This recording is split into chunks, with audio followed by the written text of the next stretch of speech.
오늘은 제가 부동산 관련돼서 뭐 그런 얘기가 있잖아요. 부동산, 그러니까 집은 사는 것이 아니고, 내가 돈을 주고 사는 것이 아니고 리브, 그러니까 사는 곳이다. 뭐 이런 뭐 감성적인 이야기는 좀 여러분들, 저도 마찬가지로 오늘 살짝 좀 내려놓고 냉정하게 현실적으로 한번 생각해 보자.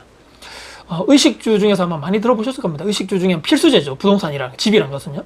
내가 먹고 자고 입는 이런 세 가지.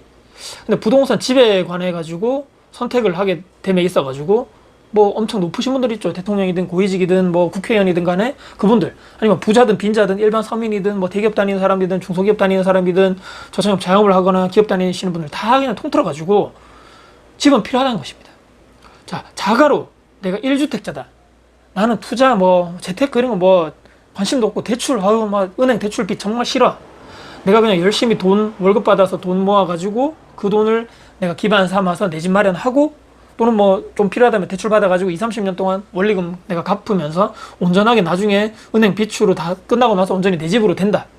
이런 분들에 있어가지고 내 집의 의미는 여러분들 엄청 클 것입니다. 예전에 저희 부모님 세대죠. 내 집 하나. 지금 아마 5, 60대이신 분들, 그 이상 분들은 뭐 뉴스 기사, 신문에서 많이 보셨을 거지만 대부분의 대한민국 그런 큰 자산들이 대부분이 부동산에 쏠려있다는 얘기 많이 들어보셨을 겁니다. 그래서 이런 분들에 의해 가지고 내 집에 가지는 의미는 엄청나게 클 것입니다.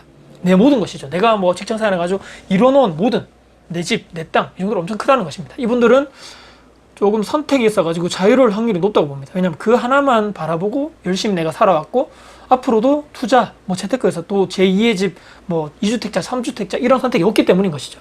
집이, 그 집이 비싸든 싸든 거기에 상관이 없다는 얘기입니다.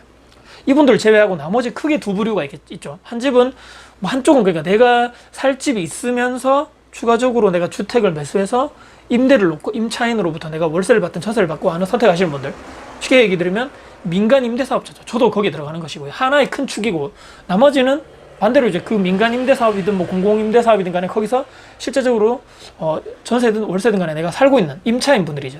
두 가지 큰 부류가 있습니다. 내 집만 있으면 되지 집을 또 왜 사냐, 전세 끼고 사든지 뭐 대출 받아서 사든지 간에 그걸 왜 사냐.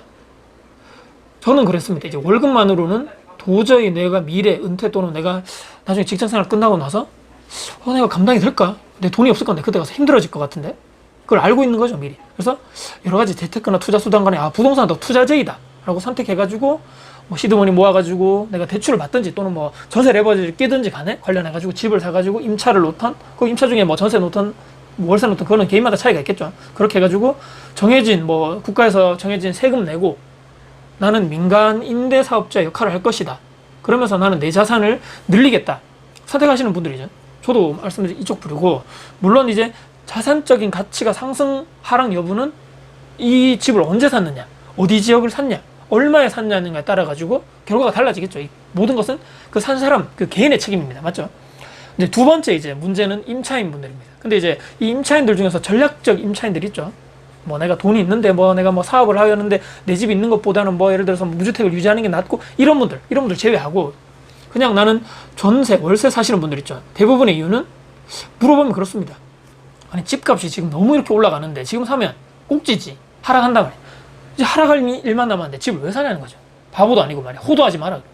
그래도 뭐 내 집이 있고 실거주 안정성 측면에서 집이 사는 게 좋지 않느냐라고 권유를 딱 해도 헛소리 하지 마라. 네 같은 다주택자 물건을 던지면 그 잡으라는 거냐? 꼭지에? 내가 그렇게 만만해 보이냐? 내심 아마 다는 안 그렇겠지만 이런 생각을 하신 분들이 있겠죠. 여기서 또 갈립니다. 언젠가는 내 집 마련할 거야. 청약을 통해서 내가 무주택 기간을 유지해서 청약 점수를 관리하면서 내가 신규 아파트 분양권을 내가 청약하시는 분들, 또 재개발 뭐 쪽에 내가 가서 뭐 입주권을 사가지고 하시려는 분들도 있을 것이고, 구축 아파트를 매수를 내가 언젠가는 해야 되겠다. 관련해가지고 시장 공부도 하고 지역 공부도 하고, 그렇게 위해서 시드머니를 모아가지고 또는 뭐 내가 돈이 크게 없다면 대출 같은 것도 좀 알아보고 계획을 이렇게 하시는 분들이 있겠죠.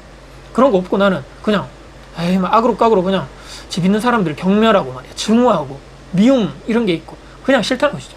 저 사람들 때문에 집값이 올라가고 나 같은 서민이 힘들어지고 저들만 없으면 말이야, 국가에서 말이야 부동산 지금 뭐 4년 내내 규제를 강화하고 막 대출 규제를 때리고 세금 폭탄을 때리고 관련돼가지고 박수치고 저 사람들 거 다 뺏어라, 세금 폭탄 때려라, 그게 정의다, 그걸 정말 믿는 분들 있죠. 그러면 부동산 가격이 하락하고 집주인들이 도저히 그걸 못 견뎌가지고 뭐 대출 이자가 그걸 못 견디고 집이 엄청나게 많아져 그걸 못 견디는 간에 집값이 떨어지고 계속적으로 뭐 호가가 안 되니까 자꾸 가격을 낮추고 떨어지고 근데 물건은 넘치고 또 거래가 안 되고 가격이 폭락되고 이게 올바르다고 믿으신 분들 중에서 문제가 되시는 분들이 있다는 얘기죠.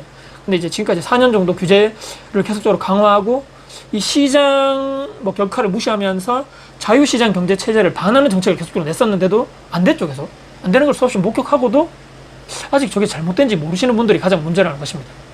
계획 없이 사시는 분들.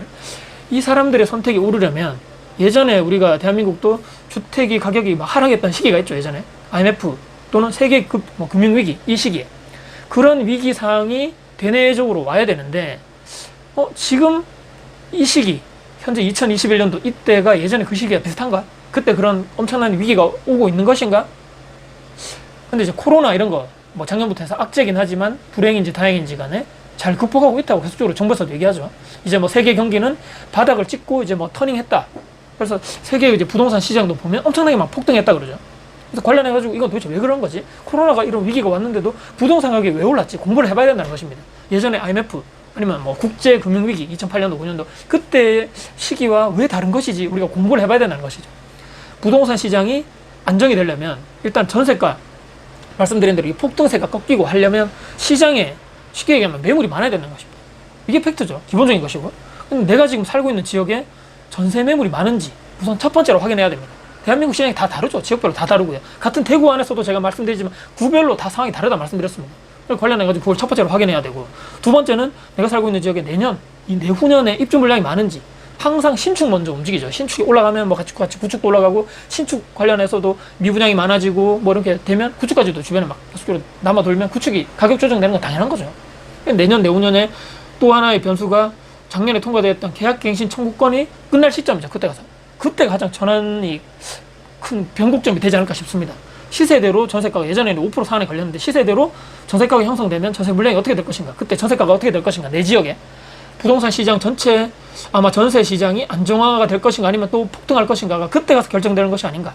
결론은 무엇이냐면요 공부를 해야 된다는 것입니다. 내가 뭐 전세로 살든 월세로 살든 뭐 계속 투자하시는 분들 당연히 공부를 하시겠고요.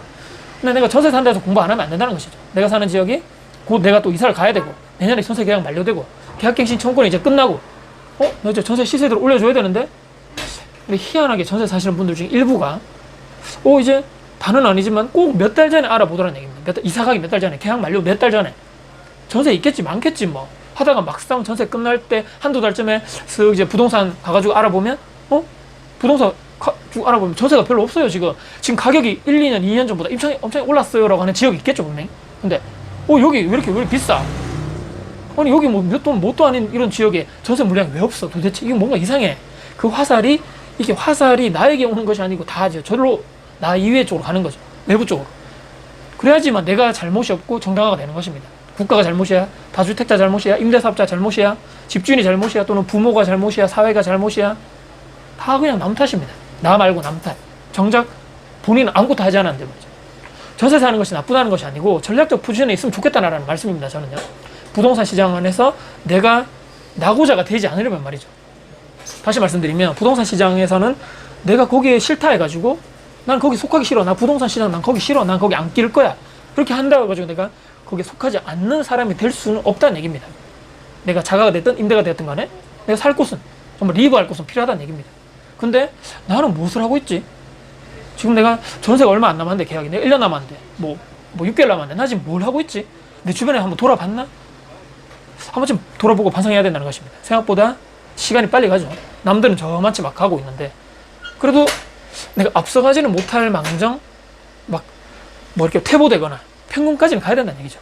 오늘 제가 말씀드렸는데 뭐 이쪽 포지션에 서든 저쪽 포지션에 서든 그건 다 개인의 자유인데 내가 앞으로 더 힘들어지지 않으려면 전세 살든 월세 살든 간에 전략적으로 내가 포지션에 서가지고 공부를 미리 하자. 내가 이사를 가려는 지역, 내가 앞으로 더 가려는 그 지역에 있는 물건이 어떻게 될 것인가, 부동산 시장이 어떻게 될 것인가 한 번쯤은 공부를 해야 된다.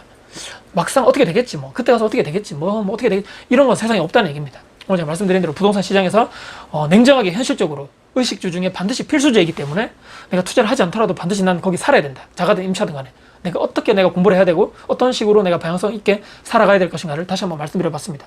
혹시라도 오늘 영상 여러분께 도움 되셨습니까? 영상 도움 되셨다면 구독, 좋아요 알람 설정 그리고 댓글 주시고요. 제 영상 주변 분들께 공유될 가치가 있다고 생각하시다면 널리 공유 부탁드리겠습니다. 다음에 더 도움 드릴 수 있는 영상 가지고 찾아뵙겠습니다. 지금까지 타쿠TV의 타쿠였습니다. 감사합니다.